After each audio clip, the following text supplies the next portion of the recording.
오늘 우리 주 예수 그리스도의 이름으로 환영하고 축복합니다. 마태복음 1장 1절에서 17절, 우리가 항상 제일 재미있어하는 말씀 구절입니다. 1장 1절에서 17절, 저와 여러분이 한 절씩 돌아가면서 읽도록 하겠습니다. 1절부터 제가 읽겠습니다. 아브라함과 다윗의 자손 예수 그리스도의 계보라.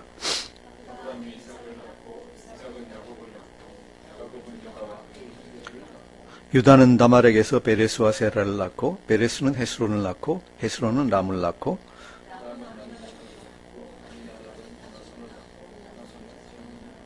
살몬은 라합에게서 보아스를 낳고, 보아스는 룻에게서 오벳을 낳고, 오벳은 이세를 낳고,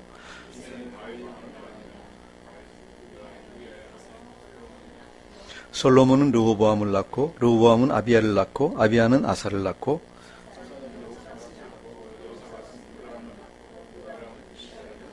우시아는 요담을 낳고, 요담은 아하스를 낳고, 아하스는 히스기야를 낳고,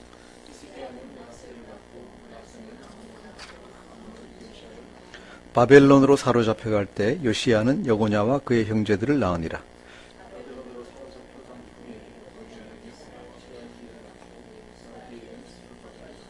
스룹바벨은 아비웃을 낳고, 아비웃은 엘리야김을 낳고, 엘리야김은 아스오리를 낳고,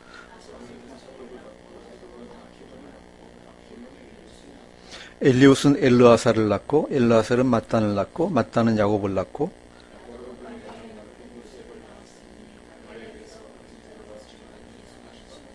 (17절) 같이 읽겠습니다.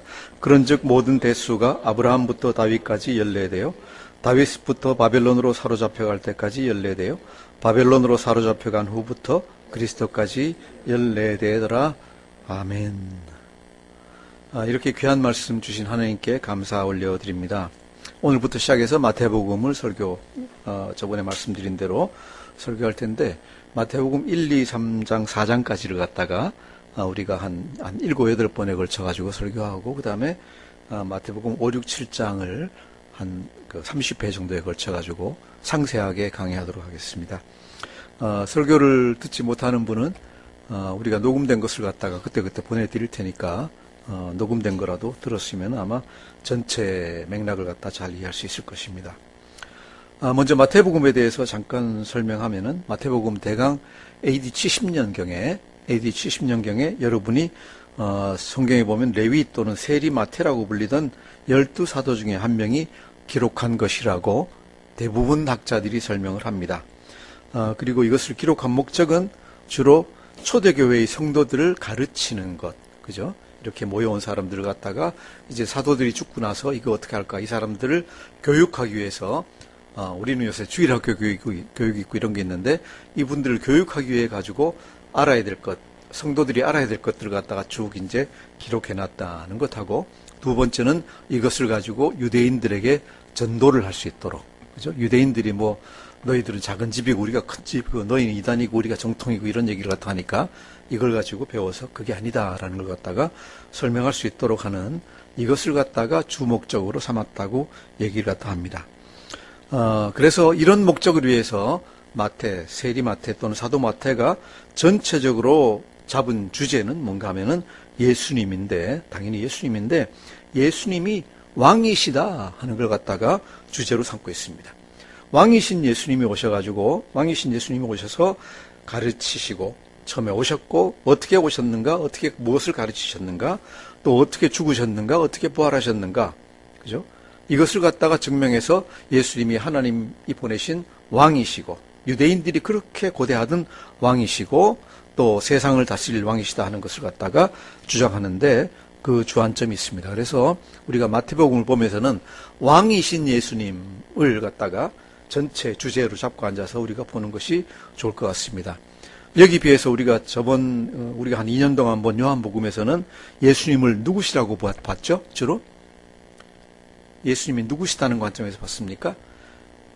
예수님이 하나님의 아들이시다는 관점에서 봤습니다. 그래서 요한복음은 예수님이 하나님의 아들이시고 하나님이시라는 걸 갖다 증명하려고 하고, 마태복음은 뭔가 하면, 물론 하나님의 아들이라는 얘기도 많이 나오지만은 주안점은 뭔가 하면 예수님은 유대인들이 그렇게 기다리던 왕이고 메시아다.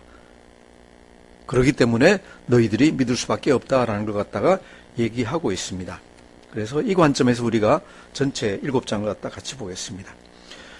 이번 그 세션에서 7장까지 1에서 7장까지 볼 텐데 이 부분들이 이제 한 세 단계 정도로 나눠집니다.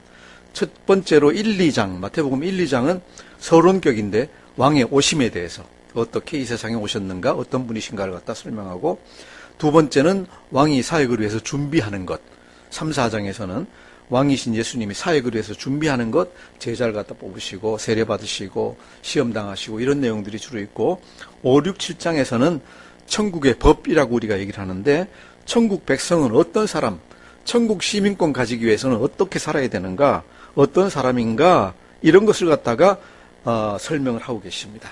이런 것을 갖다가 여기에 대해서 왕이신 예수님이 가르치신 것을 갖다가 우리가 같이 봅니다. 그래서 마태복음 5, 6, 7장은 우리 기독교인, 모든 기독교 신자에 대해서 우리는 어떤 자세를 가져야 되는가, 그리고 세상을 어떻게 살아야 되는가에 대해서 우리가 배울 수 있는 가장 중요한 장입니다. 성경의 모든 장들이 다 귀하지만은 그 중에서 마태복음 5, 6, 7장은 여러분들이 다 외우기를 갖다가 노력하는, 외우기를 갖다 도전하는 그런 장이 됐으면 좋겠다라고 생각을 합니다.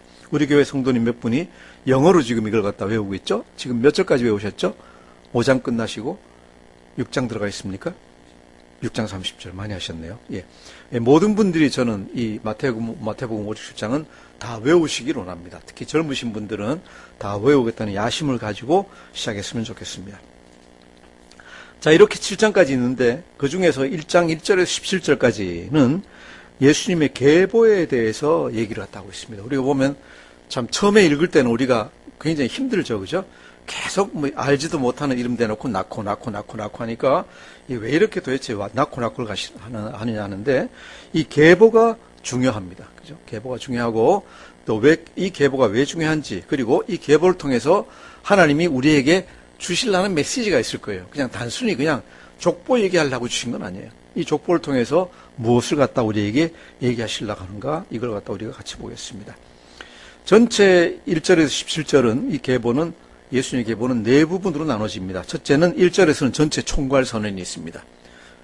그 다음 2절에서 6절 초반부까지는 족장시대의 얘기를 갖다 하고 있습니다.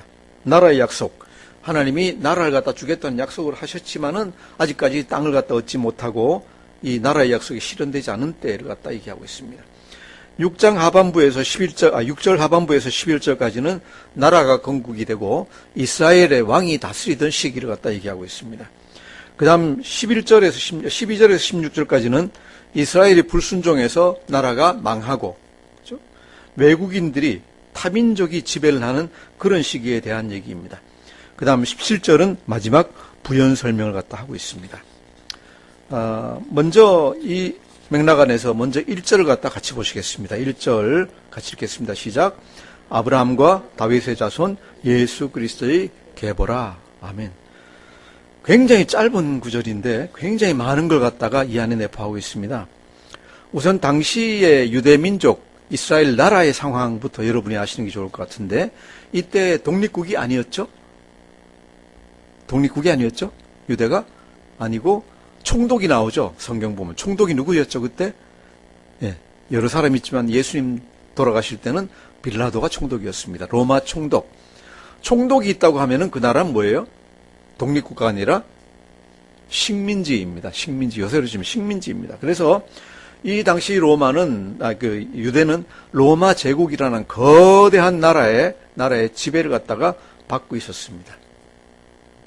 로마 제국의 지배를 받고만 있었던 것이 아니라 거의 유대가 망하고 난 다음에, 마지막 유대가 600년경에 망하고 난 다음에 이때까지 계속 거의 한 600 몇십 년 동안을 갖다 계속 잠깐 중간에 독립했던 적은 있지만 타민족의 지배를 갖다 계속 받고 있었어요. 있었기 때문에 이 유대인들한테는 타민족의 압제에서 벗어나기 위해서 투쟁하는 것이 거의 일상적인 일 비슷하게 돼 있었어요. 그래서 타민족에게 반항해서 독립을 쟁취하기 위해서 방법도 여러 가지 있어요. 요새 우리가 뭐 좌파 우파 얘기하는데 유대에서도 그냥 이 급진주의자, 아니면은 무력을 가지고 싸워야 된다고 하는 행동주의자, 아니면은 완전히 갈라서 해야 된다고 하는 그런 사람들, 아니면은 협력해가지고 거기서 뭘 얻어내야 된다고 하는 파들, 뭔가 사두개파라는 거거든요. 이런 여러 파들이 나누어져 있었어요. 그런데 전체적으로 이런 여러 가지 다른 방법을 쓰고 있지만은 전체적으로 유대인들이 기대하고 있던 건 뭔가 하면은 하나님의 약속에 기대하고 있었던 거예요. 무슨 약속? 언젠가는 내가 세운 영원한 왕을 너희에게 보내줘서 너희를 모든 이민족의 압제나 모든 더러운 모든 힘든 것에서 다 구해주겠다. 그리고 그 사람, 그렇게 구해주는 사람을 누구라고 불렀는가 하면은 메시아라고 불렀어요. 메시아라고 불렀습니다. 그죠? 메시아라고 불렀습니다. 이런 상태에 있었습니다. 그래서 이 사람들이 메시아를 갖다가 기다리고 있었던, 메시아를 대망하고 있던 이런 시기였습니다. 이런 시기에 이제 사도 마태가 예수님에 대해서 계보를 갖다 설명하면서 처음 얘기하는 게 아브라함과 다윗의 자손 예수 그리스도의 계보라. 예수 그리스도의 계보. 맨 첫 번째 우리가 볼 수 있는 게 뭡니까? 그리스도의 계보예요. 누굽니까? 예수라는 사람이 있는데 이 사람이 누구냐? 그리스도. 그리스도는 히라보고 이걸 갖다가 유대말로 바꾸면은 메시아의 계보다. 예수라는 사람이 태어났는데 이 사람이 당신들이 기다리던 메시아이다. 그죠? 우리를 갖다가 모든 압제에서 구원받게 할 사람이다. 그리고 그 근거로 제시하는 게 첫 번째 나오는 족보예요. 첫 번째가 뭡니까? 아브라함과 다윗의 자손. 전체적으로 뭉뚱그려가지고 한번 얘기하는 거예요. 왜 그러면 아브라함이 중요하고 다윗이 중요한가? 그죠? 유대민족들한테는 아브라함이 굉장히 중요하고 다윗이 굉장히 중요해요. 왜 그렇게 중요한가? 아브라함이 모든 유대민족의 시조예요. 모든 이스라엘 민족의 시조예요. 그죠? 약속을 듣고 가나안 땅에서 유대까지 왔어요. 여러분 기억하시죠? 잘 모르시면 우리가 성경 찾아보면 좋겠는데 한번 찾아볼까요? 그냥 넘어가도 됩니까? 찾아볼까요? 예. 그러면 창세기 12장 한번 보시겠습니다. 창세기 12장, 우리 성경 제일 앞이니까 구약 성경 13페이지, 창세기 12장 1절에서 4절을 갖다 한번 읽어보겠습니다. 12장 1절에서 4절. 읽겠습니다. 시작. 여호와께서 아브라함에게 이르시되 너는 너희 고향과 친척과 아비의 집을 떠나서 내가 네게 보여줄 땅으로 가라. 내가 너로 큰 민족을 이루고 네게 복을 주어 내 이름을 창대하게 하리니 너는 복이 될지라. 너를 축복하는 자에게는 내가 복을 내리고 너를 저주하는 자에게는 내가 저주하리니 땅의 모든 족속이 너로 말미암아 복을 얻을 것이라 하신지라. 이에 아브라함이 여호와의 말씀을 따라갔고 롯도 그와 함께 갔으며 아브라함이 하란을 떠날 때 75세였더라. 아멘. 아브라함이 갈대아 우르 메소포타미아 지방에 살다가 가나안 지방으로 와서 살기 시작한 이것이 이스라엘 민족의 시초예요. 시초이고 아브라함이 단지 왔을 뿐만 아니라 하나님이 약속을 하셨어요. 모든 열방이 너로 말미암아 복을 받을 것이다 라고 약속을 하셨어요. 그죠? 그래서 하나님의 약속을 갖다가 유대민족들이 믿으니까 아브라함이라는 사람이 굉장히 중요한 거예요. 그럴 뿐만 아니라 아브라함이 또 다른 약속을 받았어요. 우리가 좀 몇 장 더 넘기면 19페이지 있습니다. 19페이지 창세기 17장을 같이 보시겠습니다. 이 언약이 이스라엘 민족이 하나님께 받은 가장 귀한 언약이에요. 17장 1절에서 7절, 17장 1절에서 7절 같이 읽겠습니다. 시작. 아브라함이 99세 때 여호와께서 아브라함에게 나타나서 그에게 이르시되 나는 전능한 하나님이라 너는 내 앞에서 행하여 완전하라. 내가 내 언약을 나와 너 사이에 두어 너를 크게 번성하게 하리라 하시니 아브라함이 엎드렸더니 하나님이 또 그에게 말씀하여 이르시되 보라 내 언약이 너와 함께 있으리니 너는 여러 민족의 아버지가 될지라. 이제 후로는 내 이름을 아브라함이라 하지 아니하고 아브라함이라 하리니 이는 내가 너를 여러 민족의 아버지가 되게 함이니라. 내가 너로 심히 번성하게 하리니 내가 네게서 민족들이 나게 하며 왕들이 네게로부터 나오리라. 내가 내 언약을 너와 및 내 대대 후손 사이에 세워서 영원한 언약을 삼고 너와 내 후손의 하나님이 되리라. 아멘. 이렇게 엄청난 언약을 갖다 주셨기 때문에 그리고 이 다음에 이제 할례를 갖다 하게 하고 여러 가지를 하게 하시죠. 하기 때문에 아브라함은 모든 이스라엘 민족의 시조입니다. 모든 이스라엘 민족의 시조입니다. 물론 이스라엘 민족만이 아니라 아브라함은 또 다른 민족의 시조가 됩니다. 그건 일단 나중에 보겠습니다. 자, 그 다음에 두 번째로 아브라함과 다윗의 자손 그랬는데 다윗은 누구인가? 여러분 잘 아십니다. 다윗은 이스라엘의 왕입니다. 그죠? 이스라엘의 왕입니다. 사울 왕이 그 전에 있었지만은 정말로 왕 같은 왕은 이스라엘이 다윗 왕이 첫 번째고 다윗 왕 때에 이스라엘이 크게 번창을 했습니다. 다윗 왕은 어떤 사람인가 하면은 하나님이 가장 마음에 들어하신 사람입니다. 신구약 성경에 보시면은 하나님이 다윗을 뭐라고 불렀는가 하면은 내 마음에 합한 사람. 그죠? 내 마음에 합한 사람. 전체 성경을 통틀어서 하나님이 유일하게 얘기하신 사람입니다. 내 마음에 합한. 내 마음에 쏙 드는 사람이다. 그죠? 내 마음에 쏙 드는 사람이다. 이렇게 귀여워하시고 좋아하시고 그 다음에 나라를 잘 다스리시고 하나님께 충성을 잘하니까 하나님이 또한 다윗에게도 약속을 주셨어요. 우리가 이 약속은 잘 모르는데 이 약속이 이스라엘 민족에게는 더 중요합니다. 우리가 사무엘하 7장을 한번 찾아보시겠습니다. 구약성경 472페이지인 것 같습니다.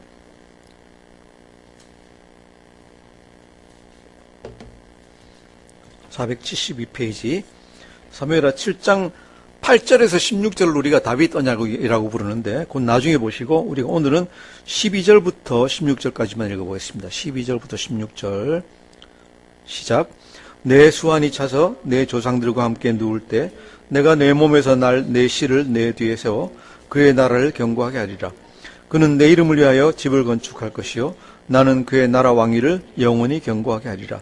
나는 그에게 아버지가 되고 그는 내게 아들이 되리니 그가 만일 죄를 범하면 내가 사람의 매와 인생의 채찍으로 징계하려니와 내가 내 앞에서 물러나게 한 사울에게서 내 은총을 빼앗은 것처럼 그에게서 빼앗지는 아니하리라.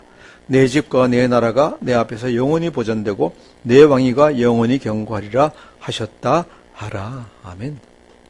무슨 얘기예요? 하나님이 다윗이 아무리 잘못하더라도 왕권을 갖다가 그나 그 자손에게서 뺏지 않겠다. 그리고 16절 보시면은 너희 집과 너희 나라가 하나님 앞에서 내 앞에서 영원히 보존되고 너희 왕위가 영원히 견고하리라 라고 약속을 갖다 주셨잖아요. 이것을 다윗의 약속이라고 부르고 이민족의 지배를 받고 있던 유대 백성들이 가지고 있던 우리가 어려울 때 약속을 하나님의 약속 붙잡죠. 그죠? 붙잡는데 유대인들이 붙잡고 있던 가장 귀한 약속이에요. 가장 귀한 약속이 약속이에요. 뭐라고요? 유대 백성들, 그죠? 다윗의 보좌가 영원히 하나님 앞에서 보존되고 다윗의 왕위가 영원히 견고하리라. 다윗의 후손이 계속해서 왕이 될 것이다. 끝까지, 언제까지? 영원히 견고하리라 라고 약속을 주셨어요. 그런데 실제로는 뭐예요? 그때 망해가지고 이민족 지배하에 있어요. 그러니까 이 사람들은 어떻게 생각하는가 하면은 일시적으로 우리가 이렇게 있지만은 결국은 하나님이 이런 왕을 보내주셔서 우리를 갖다가 다시 압제에서 벗어나게 하실 것이다. 그리고 그 나라가 영원할 것이다 라고 믿고 있었어요. 거기에 대해서 지금 마태가 하는 얘기가 뭡니까? 예수가 누구의 자손이라고요? 다윗의 자손이다. 그래서 누구든지 메시아라고 주장하려고 그러면은, 왕이라고 주장하려고 그러면은 두 가지가 있어야 돼요. 첫 번째는 아브라함의 자손이라 해야 되고, 당연히 두 번째 다윗 왕의 계보가 돼야 돼요. 그렇지 않으면은 왕이라고 주장할 수도 없고 메시아라고 주장할 수도 없어요. 이것이 일절이 의미하는 거예요. 아브라함과 다윗의 자손 예수 그리스도의 계보라. 그렇죠? 그래서 그리스도 즉 메시아이신 예수님의 계보라고 이제 이걸 선언하고 있어요. 예수는 뭐예요? 여러분 아시지만은 예수는 원래 히브리 말로는 예슈아라고 하는 말인데 이것은 야훼 하나님이 구원하신다는 말이에요. 이것하고 같은 이름이 뭔가 하면은 우리가 그 여호수아서 있죠? 여호수아 나오는 여호수아가 또 똑같은 이름이야. 그런데 여호수아는 약간 발음이 달라가지고 예호슈아 그러는데 히브리어로 예호슈아하고 예슈아하고 비슷한데 조금 다르죠? 예슈아는 예호슈아의 약간 축약된 말이에요. 그죠? 똑같이 의미는 뭔가 하면 하나님이 구원하신다. 하나님이 백성들을 갖다 구원하신다 하는 의미에서 예수 또는 여호수아, 예슈아 또는 예호슈아라고 얘기를 하고 있습니다. 그래서 1절이 의미하는 바 아브라함과 다윗의 자손, 그죠? 메시아인데 그 이름은 누구라고? 예수, 하나님이 구원하시는 자가 오셨다 하는 얘기예요. 이것이 이제 1절이 선포하고 있는 내용입니다. 이 얘기를 갖다 더 하려면 훨씬 더 할 수 있는데 그 목적이 아니니까 지금 이 정도로 줄입니다. 이렇게 유대인들은 하나님이 약속이 계파를 따라가지고 계볼, 족보를 따라서 이루어져 있기 때문에 누구의 자손인가에 따라서 그 가질 수 있는 지위가 유대인들은 다 결정이 되고 계보라는 게 굉장히 중요합니다. 계보가 중요합니다. 이것이 이제 17절까지 계속되고 있는 얘기입니다. 이제 2절부터 16절까지는 제가 이제 우리가 보면은 이스라엘 민족의 첫 번째 단계라고 얘기를 했는데 첫 번째 단계 중에서 우리가 2절 먼저 보겠습니다. 2절 같이 읽겠습니다. 시작. 아브라함이 이삭을 낳고 이삭은 야곱을 낳고 야곱은 유다와 그의 형제들을 낳고 아멘. 아브라함에게는 아들이 많이 있었습니다. 처음에는 아들이 없었지만은 그 초백에서 이스마엘이라는 아들이 낳고 그 다음에 정부인에게서 이삭이 낳고 그 다음에 그 누라라는 그 후처에게서 또 아들들이 많이 낳았습니다. 많이 낳는데 하나님이 지명하신 적자는 오직 이삭 한 명밖에 없습니다. 그죠? 12살 나이가 많던 이복형 이스마엘은 오늘날 아라비아 사람들의 조상입니다. 그래서 이스라엘을 대적하는 사람입니다.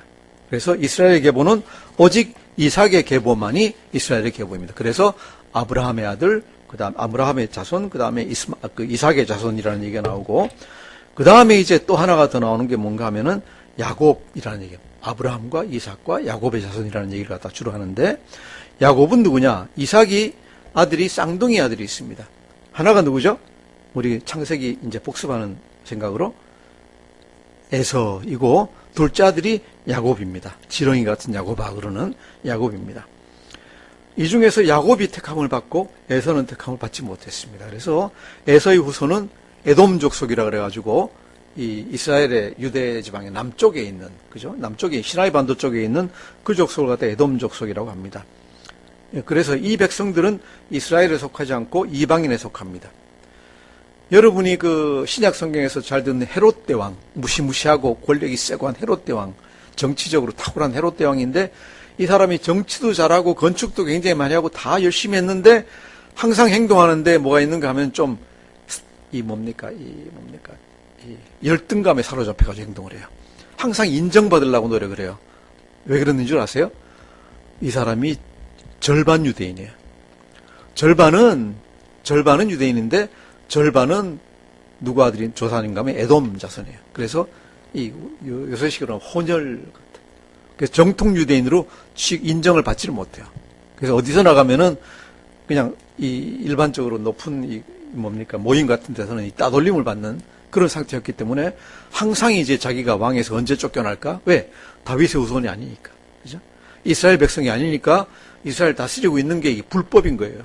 그래서 그걸 갖다 자기도 아니까 항상 이제 백성들한테 잘 보이려고 노력하고 반역하는 사람들이 있나 없나 보고 이제 반역자들 처치하려고 노력하고 그래서 사람들을 갖다 많이 죽이고 나중에는 자기 아들도 죽이고 자기 부인도 죽이고. 왜? 그 사람들은 전부 다 유대인들, 예를 들어 유다의 공주 뭐 이런 사람들이니까 그 사람들이 주동해가지고 자기를 갖다가 쫓아내고 다른 왕을 세울까봐 겁이 나가지고. 그죠? 그래서 그런 이제 열등감까지 잡히게 되는 거예요. 이만큼 계보나 족보가 혈통이 이제 중요했던 거예요. 자, 이제 그래서 아브라함과 이삭과 야곱까지 갔는데 야곱은 누굽니까? 하나님에게서 이스라엘이라는 이름을 받은 사람입니다. 그래서 우리가 아는 이스라엘이라는 나라 이름이나 민족 이름이 전부 다 야곱이라는 이름에서, 야곱의 이스라엘이라는 이름에서 나온 거죠. 그죠? 나왔고, 그래서 이 야곱이 나온 것이 12아들을 낳았죠? 12아들을 낳아가지고 이것을 우리가 뭐라고 부릅니까? 이스라엘의 12지파라고 부릅니다. 우리 2절, 3절 가지고 창세기 공부를 갖다 다 하고 있는 것 같아요. 근데 계보라는 게 이런 겁니다. 이스라엘 사람들이 이 계보를 얘기를 갖다 쭉 들으면 어떻게 생각나는 거면, 그때 누구 해가지고 옛날 역사 생각을 다 쫙 하면서 듣는 거예요.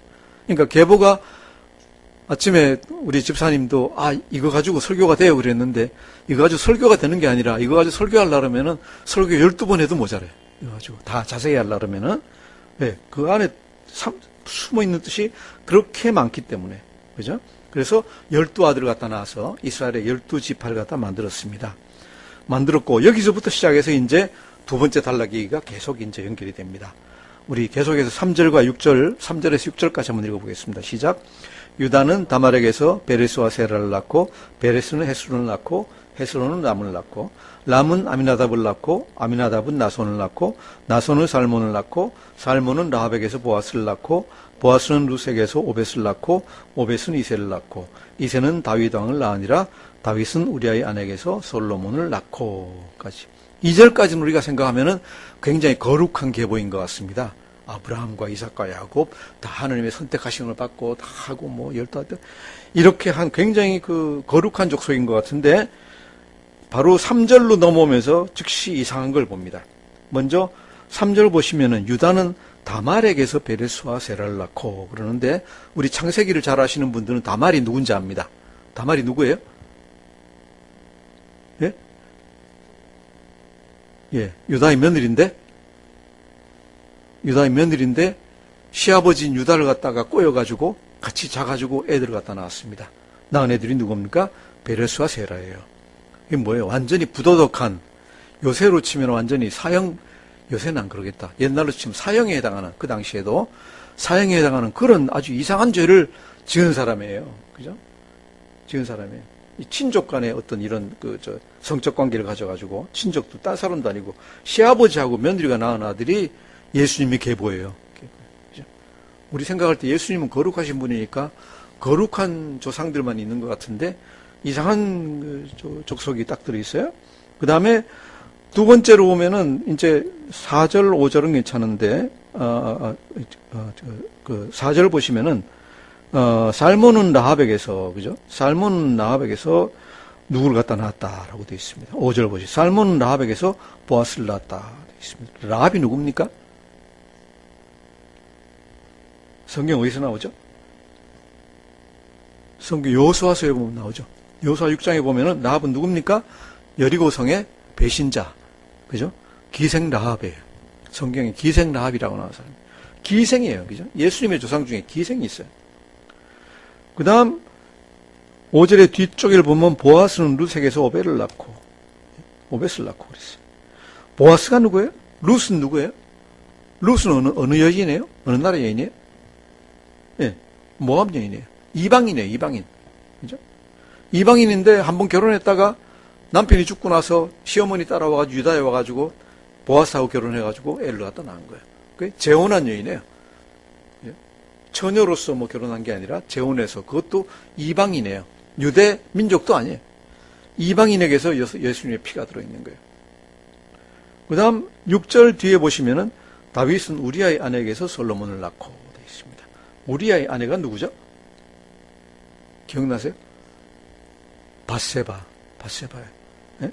남편을 버리고, 그죠? 물론 왕이니까 오라 그러니까 가야 되겠지만은, 남편 버리고 남편 죽고 난 다음에, 그죠? 이 솔로몬 왕을 갖다 계속 섬겼던 사람이에요. 이렇게 보면은 도대체 거룩한 것하고는 이 족보는 거리가 멀어요. 뭐예요? 기생도 있고, 그 다음에 무슨 그 친족 간의 성관계 한 것도 있고, 그 다음에 개가한 사람도 있고, 이방 여인도 있고, 그죠? 또 남편 버리고 남편을 갖다 죽인, 솔로몬 왕이 남편 원수잖아요. 남편을 죽였잖아요.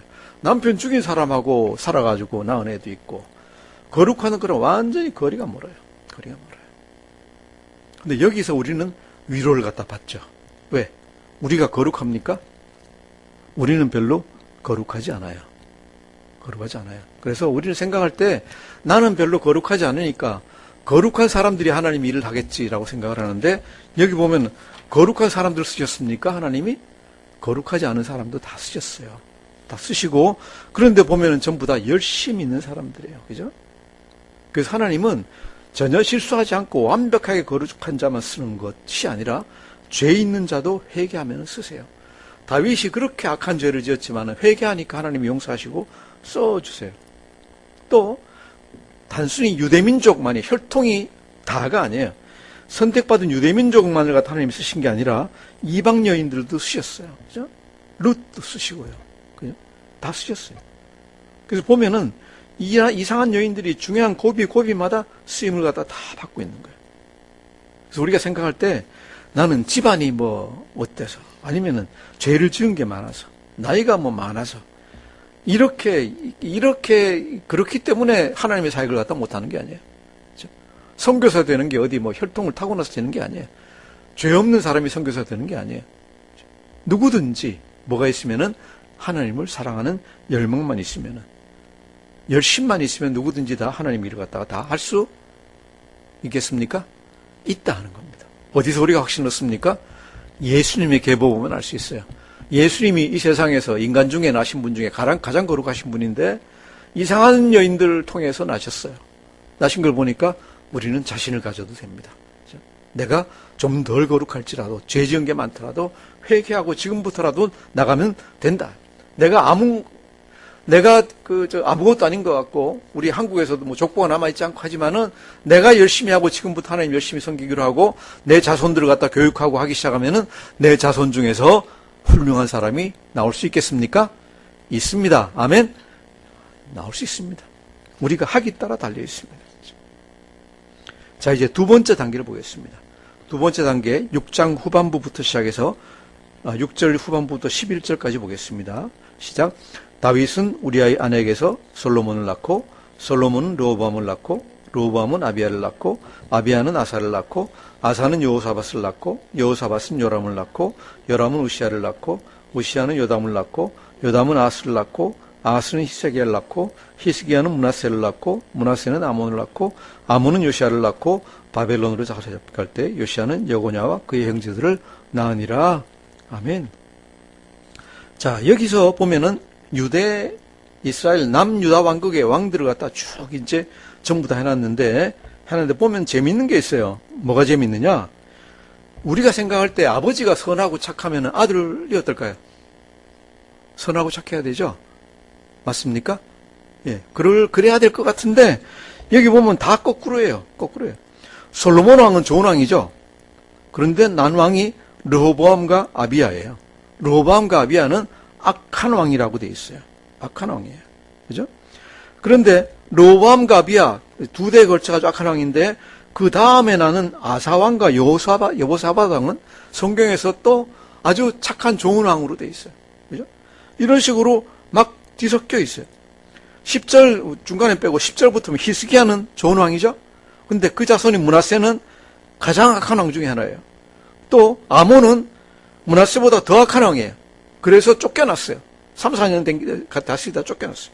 므낫세는 거의 한 4, 50년 가까이 다스리다가 이스라엘 중에서 가장 악한 행동을 하다 쫓겨났고, 아몬은 짧게 했는데 쫓겨나가지고, 그죠? 그 아들한테 왕위를 갖다 뺏겼어요. 이렇게 두 대에 걸쳐가지고 아주 사악한 왕들이 이스라엘 다스렸는데, 또 아몬 왕의 아들은 누구예요? 요시야 왕이에요. 요시야 왕은 성경에서 보면 역대 왕 중에 가장 착하고 순진하고 하나님을 열심히 섬기는 왕 중에 하나. 그죠? 그래서 가장 악한 므낫세 할아버지와 아몬 아버지에게서 요시야가 났어요. 요시야가 하나님 열심히 섬기다가 전쟁에서 딱 죽었어요. 그러면 요시야 같은 왕에서 어떤 아들이 나야 돼요? 또 좋은 애들이 나야 되잖아요. 나야 되는데, 또 여기서 중간에 물론 다른 한 대가 있지만은 요시야는 여고냐와 그의 아들. 여고냐. 이건 또 되게 악한 왕으로 돼 있어요. 또. 그죠? 성경의 평가에서. 어느 정도 악한가 하면은 하나님이 하도 악하니까 예레미야서에서 뭐라 그러는가 하면은 너희 아들 중에 왕이 되는 사람이 결코 없을 거다.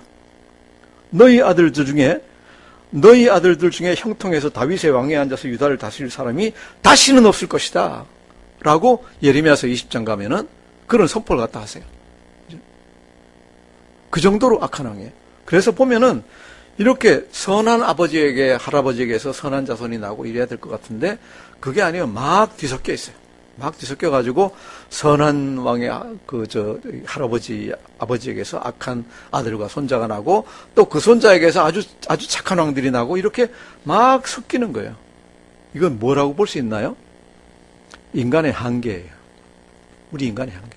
아무리 하나님이 택하신 택하신 족보이고 택하신 계보이지만은 그 중에는 악한 자들도 계속 나올 수가 있고, 또 그런다고 해가지고 악한 자들에게서 선한 자가 다시 안 나오는 것도 없어요.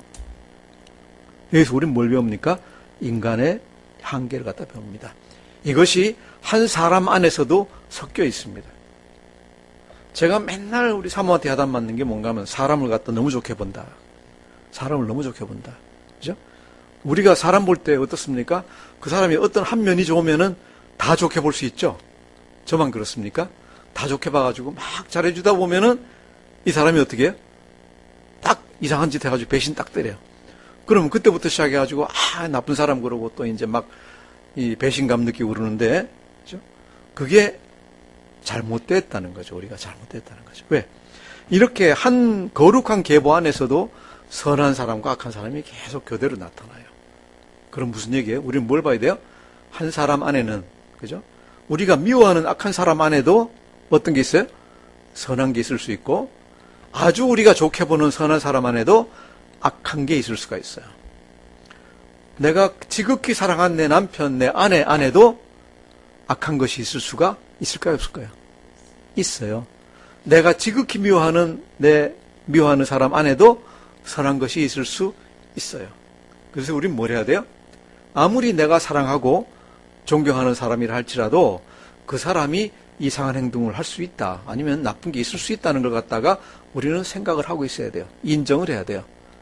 그래야지 내가 사랑하는 아내, 사랑하는 남편이 이상한 짓을 갖다 했을 때, 아니면 실수했을 때 그럴 수가 있어? 그 소리를 갖다 안 하게 돼요. 안 그러면은 내 남편, 내 아내는 완벽하지, 정말로 다 잘해 라고 생각하고 있으면은 조금 잘못하면 어떻게 생각해요? 완전히 배신감이 그냥 날 사로잡는 거예요. 그죠? 그렇게 되면 안 돼요. 그리고 아무리 악한 사람이라도 완전히 악하게 그냥 내쳐놓지는 마시라는 얘기예요. 왜? 그 사람 안에서 선한 게 있고 그 사람이 선한 일을 갖다가 할 수가 있어요. 이것이 저는 생각할 때 이 족보가 우리에게 주는, 그죠? 우리에게 주는 어떤 메시지라고 생각합니다. 두 번째 단계의 족보입니다. 이것이 이제 두 번째 단계의 족보라고 하면은, 세 번째 단계는 또 다른 얘기를 갖다 하고 있습니다. 세 번째 단계가 12절부터 16절까지입니다. 다 같이 한번 읽어보겠습니다. 시작. 바벨론으로 사로잡혀 간 후에 여고냐는 스알디엘을 낳고, 스알디엘은 스룹바벨을 낳고, 스룹바벨은 아비웃을 낳고, 아비웃은 엘리야김을 낳고, 엘리야김은 아소리를 낳고, 아소르는 사독을 낳고, 사독은 아킴을 낳고, 아킴은 엘리웃을 낳고, 엘리웃은 엘라사를 낳고, 엘라사는 mat단을 낳고, mat단은 야곱을 낳고, 야곱은 마리아의 남편 요셉을 낳았으니 마리아에게서 그리스도라 칭하는 예수가 나시니라. 아멘. 16절은 아주 좋아요. 야곱에게서, 마리아에게서 그리스도라 칭하는 예수가 나시니라. 여기까지는 알겠는데, 16절은 알겠는데, 근데 12절부터 15절까지 중에서 아는 분이 몇 명 있어요? 아는 이름이? 한 둘 정도 있어요. 그죠? 여고냐는 우리가 아니까, 망한 왕이니까 알겠는데, 또 스룹바벨도 뭐 비슷하게 들은 이름이에요. 아는 이름인데, 다른 이름은 우리가 전혀 몰라요. 우리가 생각할 때 적어도 예수님의 계보라 그러면은 그래도 제사장도 중간중간 하고, 아니면 독립운동가로 뭘 갖다 하고, 뭐 이런 걸 좀 했으면 좋겠는데, 근데 아는 사람이 아무도 없어요. 어떤 영웅적인 인물이 하나도 없어요. 왕도 없고, 제사장도 없고, 뭐 큰 학자도 없고 아무것도 없어요. 다 뭐예요? 이름 없는 사람들이에요. 이름 없는 평범한 사람들이에요. 그죠? 네. 하나님이 일을 갖다 하시는데 어떻게 해요? 이름 없는 사람들도 쓰십니다. 이 사람들이 하나도 한 게 없지만은 이 사람들이 한 아주 큰 일이 있어요. 뭐예요? 예수님의 조상이에요. 예수님의 조상이에요. 그보다 더 큰 일이 어디 있어요? 우리 후손 중에, 제 후손 중에 지금부터 10대를 거쳐가지고 10대 동안 아무 일도 안 일어나다가 11대 만에 아주 대단한 인물이 났다 그러면은 자랑이잖아요. 그죠? 자랑이에요. 그래서 하나님은 아주 평범한 사람도 쓰신다. 우리가 첫 단계에서 뭘 봤습니까? 하나님은 아주 이상한 사람들, 그죠? 창기, 그 다음에 이 친족 간에 간음한 사람, 그죠? 기생, 남편 죽인 원수하고 같이 산 여자, 이런 사람들을 통해서도 역사를 갖다 하시고요. 또 하나님은 선한 왕이나 악한 왕이나 구분하지 않고 그 통해서 역사하시고, 세 번째 단계에서 보면은 하나님은 평범한 사람들을 통해서도 역사를 갖다가 하셔요. 이것이 하나님의 역사하시는 방법이다. 하나님의 역사하시는 방법. 그래서 우리가 이걸 보면서 절대로 우리가 교회 하나님 믿으면서 낭망하거나 실망하거나 아니면 자기 자신을 갖다 제한할 필요가 없다 하는 걸 갖다 우리가 봅니다. 어떻게 해요? 하나님은 다 열심히 있는 사람들 갖다 쓰세요. 우리가 열심히 하나님을 섬기고 하나님을 사랑하면은 하나님은 내가 지금은 아무 이름도 없고 아무것도 없고 지은 죄도 많지만은 하나님은 날 들어 쓰실 수 있고 나를 통해서 또는 나의 후손을 통해서 어떤 큰 일을 하실지 모릅니다. 믿으십니까? 믿으시기 바랍니다. 그죠? 이것이 하나님이 주시는 메시지예요. 마지막 결론이 17절입니다. 17절 같이 읽겠습니다. 시작. 모든 대수가 아브라함부터 다윗까지 연례되어 다윗부터 바빌론으로 사로잡혀 갈 때까지 연례되어 바빌론으로 사로잡혀 간 후부터 그리스도까지 연례되더라. 아멘. 연례시라는 숫자를 갖다가 3번에 걸쳐가지고 반복하고 있습니다. 자, 우리가 이제 그 계보를 갖다 봤는데 우리가 첫 번째 하나 봐야 되는 건 뭔가 하면 누가복음에 여러분 아시는 것 같이 계보가 있죠? 누가복음에 예수님의 다른 계보가 있습니다. 다른 계보가 있는데 왜 그럼 이렇게 다른가? 첫 번째로 우리가 생각할 수 있는 건 뭔가 하면은 16절에서 보시면은 마리아에게서 그리스도라 칭하는 예수가 나시니라 되어 있어요. 요셉이 예수를 낳았다고 되어 있질 않아요. 이스라엘의 전통은 뭔가 남자를 통해 가지고 법적인 어떤 그 계보가 굉장히 전달이 돼요. 그래서 이 계보는 법적인 계보예요. 계보인데 이 계보의 문제는 뭡니까? 이 중간에 여고냐가 있어요. 여고냐가 있어요. 여고냐가 있는데 아까 말씀드린 대로 하나님이 예레미야 22장 30절부터 시작해서 보시면 28장부터 30절에 보시면은 그의 자손 중 형통하여 다윗의 왕위에 앉아 유다를 다스릴 사람이 다시는 없을 것이다 라고 하나님이 맹세를 저주를 하셨어요. 여고냐가 하도 사악하니까 했는데 여고냐의 자손이 예수님이라 그러면은 이분은 왕위에 앉을 수 있어요? 없어요? 없어요. 안 돼요. 안 돼요. 자, 그래서 그럼 예수님이 법적으로는 이렇게 자손이지만은 실제적으로 여고냐의 자손이면은 안 돼요. 이 계열, 이 피를 통해서는 왕이 될 수가 없어요. 누가복음 보면 그런데 어떻게 되어 있습니까? 누가복음의 계보를 보면은 솔로몬까지는 같이 되어 있는데, 아니 다윗까지는 같이 되어 있는데 여기는 다윗 다음에 마태복음은 솔로몬이에요. 솔로몬인데 누가복음의 계보는 뭔가 하면은 솔로몬이 아니라 나단이에요. 솔로몬의 다른 형제인 나단의 자손이에요. 그래서 거기부터 계보가 갈라집니다. 바로 갈라져서 쭉 나오는 게 마리아도 역시 누굽니까? 다윗의 자손이에요. 자손이고 여기서 마지막에 쓰시는 것은 마리아의 혈통을 갖다 쓰시는 거예요. 쓰셔가지고 여고냐의 후손은 아니지만은 다윗의 자손인 예수님이 됩니다. 이해가 되십니까? 예, 이것을 갖다가 우리가 이제 누가복음과 그 다음에 이 뭡니까 마태복음의 이 계보가 다른 걸 갖다가 우리가 이해를 할 수가 있습니다. 그 다음 두 번째로 이제 열례시라는 숫자가 3번 나오는데 왜 이렇게 자꾸 열례대라고 얘기를 했을까? 실제로 헤아려 보면은 3번째는 몇 대입니까? 14대가 아니라 13대예요. 여고냐가 두 번째 단계하고 세 번째 단계 두 번 쓰여 있어요. 여고냐가. 그래서 두 번째 단계 여고냐가 들어가면은 세 번째는 뭔가 하면 여고냐가 빼고 나면 13밖에 안 돼요. 왜 그럴까? 왜 14을 갖다가 그렇게 강조할까? 여러 가지 설이 있는데 다윗의 자손이라는 것 갖다 강조하기 위해서 14이라는 숫자 갖다 썼다 그래요. 히브리 사람들은 알파벳 글자 하나하나마다 숫자를 갖다가 매겨놨어요. 매겨놔가지고 숫자를 가지고 이제 얘기를 갖다 많이 하는데 예를 들어서 그 666 할 때는 네로의 이름을 갖다가 네로의 알파벳을 갖다 히브리어로 합치면은 666이 나와요. 그래서 666을 갖다가 요한계시록에 네로라고 이제 해석하기도 하거든요. 근데 왜 그럼 다윗하고 14이 무슨 상관이 있느냐? 히브리 알파벳이 이제 우리나라로 치면 A, B, C, D가 있고 알렙벳, 멜달렛 그래가지고 D가 네 번째예요. 그래서 D는 뭔가 하면 다윗 할 우리는 히브리어는 이제 모음을 갖다 안 쓰고 자음만 쓰거든요. DWD 또는 DID라고 쓰는데 그러면 DD가 두 번 있으니까 4가 두 번 있죠. 맞습니까? 그 다음에 그 EFG는 없고 그 다음에 뭐가 있는가 하면 HI가 있어요. 해바브 그래가지고 HI가 있는데 이 다윗 그럴 때 I 또는 W를 쓰는 게 뭔가 하면은 이 바브라는 글자예요. 다윗의 글자에 쓰는 두 번째 가운데 자예요. 이 모음인데 그게 자음인데 그래서 그 숫자는 뭔가 하면은 그 알파벳 숫자는 6이에요. 그래서 4 더하기 6 더하기 4 하면은 얼마죠? 4, 6, 4. D 더하기 W 더하기 D예요. 이게 4 더하기 6 더하기 4가 돼가지고 숫자가 14이 돼요. 14. 그래서 다윗을 갖다가 14수로 이제 표현을 갖다 하는데 14수로 계속 반복하는 건 뭔가 하면은 다윗의 후손이다. 다윗의 후손인 왕, 메시아이다.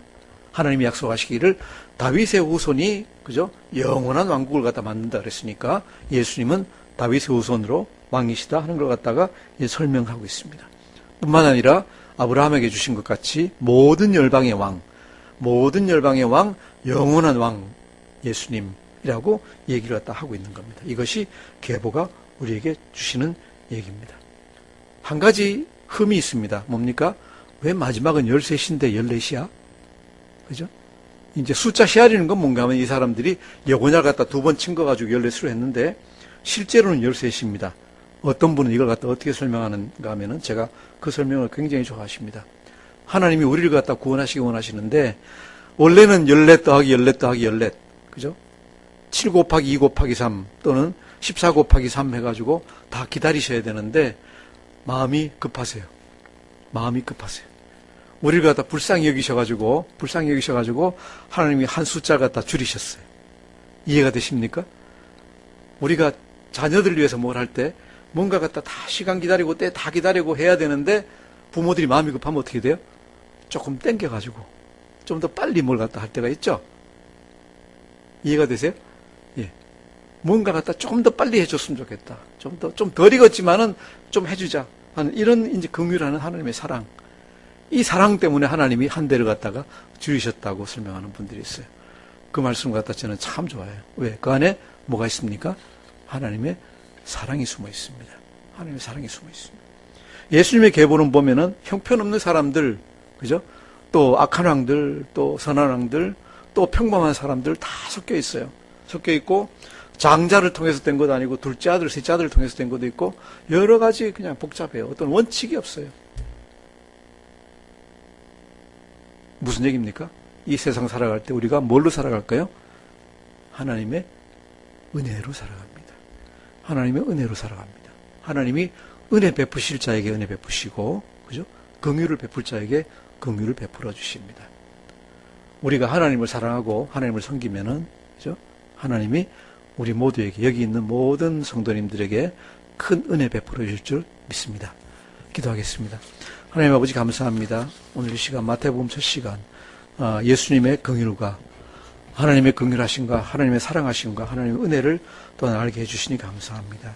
그렇습니다. 하나님 우리가 다 죄인이고 또한 우리가 하나님께 잘한 것이 없고 또 하나님 사랑하는 것도 모자라지만은 하나님께서 저희를 사랑하여 주셔서 이렇게 예배드리게 해주시고 모이게 해주시고 또한 모든 것을 공급해 주시고 또 모든 은혜를 다해 주시니 감사합니다. 하나님 지금이라도 우리가 또한 다시 우리 마음을 새롭게 잡고 하나님 나라를 위해서 하나님 사랑도 하고 또한 예수 믿지 않는 영혼들을 전도하고 하나님의 일을 열심히 할 수 있도록 우리를 인도하여 주시옵소서.